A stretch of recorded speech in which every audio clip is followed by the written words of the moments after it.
Good morning. এখন সকাল 8টাও বাজেনি, আমার কিন্তু রান্না কমপ্লিট।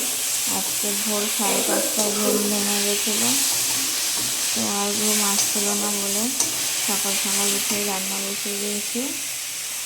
ভাত হয়ে গেছে, এখানে ঝিঙে আলু পোস্ত বানিয়েছি, এখানে টমেটোর ডাল, আর এখানে লাল শাক বানাচ্ছি।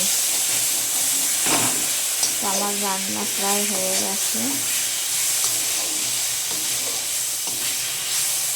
শরীর ঘুম ভেঙে গেছে সকাল সকাল, জানি না এখন হঠাৎ দেখছি শরীরটা কি খারাপ লাগছে, মাথা ব্যথা ব্যথা করছে। একটুখানি শোবো, শুয়ে মেয়েকে নিয়ে স্কুল যাব।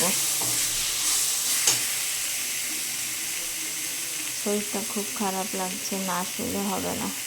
মাথা মানে পই পই করে ঘুরছে আর খুব দুর্বল লাগছে। এত ভোরে উঠি না তো, আজকে ঘুম আসছে না বলে উঠলাম, যে এখন শরীরটা খারাপ লাগছে। সেই শাকটা নামিয়ে চলে যাবো, আমি আর পারছি না, খুবই মাথা ঘোরাচ্ছে।